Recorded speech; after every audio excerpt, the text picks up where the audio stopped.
मैं बता रहा हूं, पिछले एक सप्ताह से जो बाजार में हम सब लोग प्रत्येक दिन सुन रहे थे कि कोई लोग झोली में पैसा लेकर के घूम रहे हैं और राज्य की हेमंत सोरेन की सरकार को लोग अस्थिर करने और गिराने के लोग प्रयास कर रहे हैं और उसको लेकर के कई एक दफा सड़कों पर भी गाड़ी रोक रोक करके छापामारी कर रहे थे। राज्य में कई जगहों पर भी लोगों ने छापा मारा था, लेकिन कहीं से कोई आता पता नहीं चला। कल रात में पता चला एक होटल में लोग छापा मारे और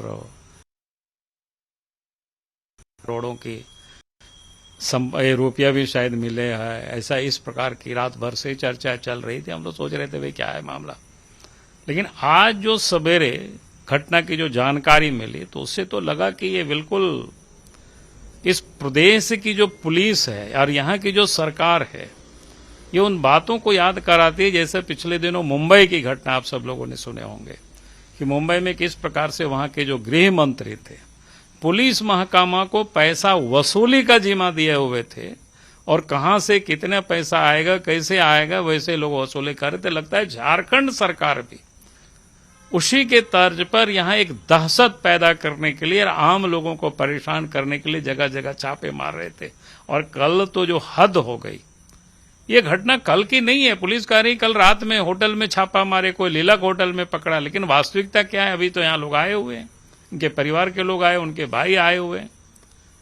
22 तारीख यानी 22 तारीख की रात, ऐसी अगर हम सामान्य बोलचाल की भाषा में करें तो 22 तारीख की रात, लेकिन 12 बजे के बाद चूंकि बदल जाता है दिन, तो 23 तारीख को 1 बजे रात बोकारो के सेक्टर 12 में इनका आवास है। वो एक फल बेचते हैं वहां पर।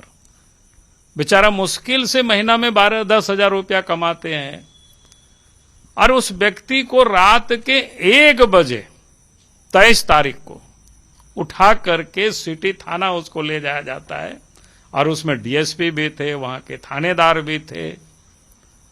और जब सवेरे 4 बजे लोग वहां पहुंचते हैं, उसके परिवार के लोग, उनके साला, उनके भाई और लोग पहुंचते हैं, तो उन लोगों को वहां से भगाया जाता है, उन लोगों को वहां से मिलने नहीं दिया जाता है। और सवेरे वहां से 4 बजे दोनों को स्कॉर्पियो गाड़ी में, दोनों यानी एक और आदमी को वहां बैठा के रखा था। एक तो क्या कहते हैं निवारण प्रसाद महतो को, जो हमने कहा कि सेक्टर से उनको उठा करके ले गया था, सेक्टर 12 से, क्वार्टर नंबर 3199 से। और दूसरा व्यक्ति है अमित सिंह, ये भी मजदूरी करता है वहां पर बोकारो में। अब बोकारो में बीएसएल में मजदूरी करता है, ठेका मजदूर है, 300 रुपया प्रत्येक दिन कमाते हैं। इनको भी वहां पकड़ करके लोगों पुलिस ने रखा था। और इन दोनों को 4 बजे सवेरे व्हाइट कलर के स्कॉर्पियो में बैठा करके नया मोड़ की तरफ लोग ले जाते हैं। फिर लोगों को पता नहीं चलता है, बाद में बार बार वहां लोग बात करते हैं, पूछते हैं। 23 तारीख को फिर बताया नहीं जाता है। और आज सवेरे दोपहर में इन लोगों को वहां से खबर मिलती है कि आप लोग जाइए, उन लोगों को रांची के कोतवाली थाना में गिरफ्तार के रखा गया है। और यहां लोग आते हैं तो यहां भी उन लोगों से मिलने नहीं दिया जाता है और फिर यहां से उन लोगों को जेल भेज दिया जाता है। तो आप समझ सकते हो क्या हालत है, क्या स्थिति लोगों ने पैदा कर रखा है। क्या एलिगेशन? तो एलिगेशन क्या लगाए हैं, तो जो हम लोग सामान्यतः जो सुने हैं या जाने हैं कि फेसबुक में भी लोगों ने, व्हाट्सएप में भी भिन्न भिन्न प्रकार के लोगों ने भेजा है कि इन लोगों के ऊपर देशद्रोह का मामला दायर किया गया, यानी सरकार को ये लोग गिराने में लगे हुए हैं। आप सोच सकते, एक मजदूर है, एक फल व्यापारी है, और ये किस प्रकार से इस राज्य की पुलिस आतंक पैदा कर रहा है। और इसलिए हम तो ये कहेंगे कि राज्य सरकार को बिना विलंब किए एसआई गठित करके इस मामले को जांच करानी चाहिए, ताकि इस बात की भी पता होनी चाहिए किनके भी इंफॉर्मेशन पर इस प्रकार की कार्रवाई हुई और लोगों को, गरीबों को तंग किया जा रहा है लोगों को।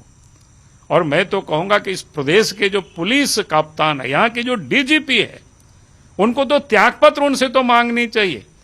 यहाँ के स्पेशल ब्रांच के जो एडीजी है, आखिर वो क्या कर रहा है? कौन ऐसे लोग सूचना दे रहे हैं? भाई हमने तो आज तक सुना था कि इस प्रदेश की जो राज्य सरकार है वो लोग दलाल चला रहे हैं, बिचौलिया चला रहे हैं। अब तो लग रहा है यहाँ के जो पुलिस प्रशासन है वो भी बिचौलिया और दलालों के हाथों चल रहे हैं। अगर इस प्रकार की पुलिस काम करेगी तो कल तो किसी भी सभ्य आदमी को इसी प्रकार से जेल में पकड़ करके डाल देंगे और उनके ऊपर कुछ भी आरोप लगा देंगे ये लोग, किसी के ऊपर कुछ भी फर्जी मुकदमा करेंगे। और इसलिए हम पहले तो कहेंगे कि इन लोगों को सरकार रिहा करे, बाइज्जत जेल से छोड़े और पूरे मामले को एसआईटी गठित करके जांच करावे।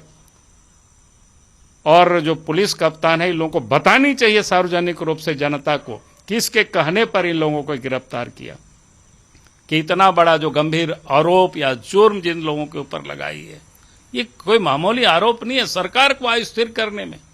भाई मजदूर लगे हुए, सब्जी बेचने वालों के ऊपर, इतनी बड़ी फल बेचने वालों के ऊपर आरोप, और क्या मिला ये सबको पता है। और इसलिए हम कहेंगे कि भाई एसआईटी गठित करके जांच करावे मुख्यमंत्री, और जो भी दोषी होंगे उनको सजा मिलनी चाहिए। अगर सरकार ने एसआई गठित नहीं किया तो फिर हम सब लोग कोई चुप नहीं रहेंगे, नहीं तो इस राज्य में तो अराजकता की स्थिति पैदा हो। कल किसी के ऊपर इसी प्रकार की मुकदमा करेंगे, कल किसी को भी जेल में डाल करके तरह तरह की मुकदमा करके आम इंसान को यह फंसाने का ही पुलिस काम करेगी। और इसलिए ऐसे पुलिस अफसरों के ऊपर जो जिम्मेवारी पद पर लोग बैठे हुए उनके ऊपर सरकार को कार्रवाई करनी चाहिए।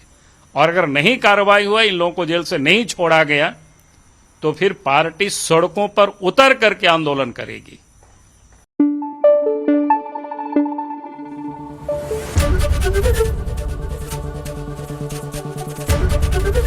एबीपी न्यूज आपको रखे आगे।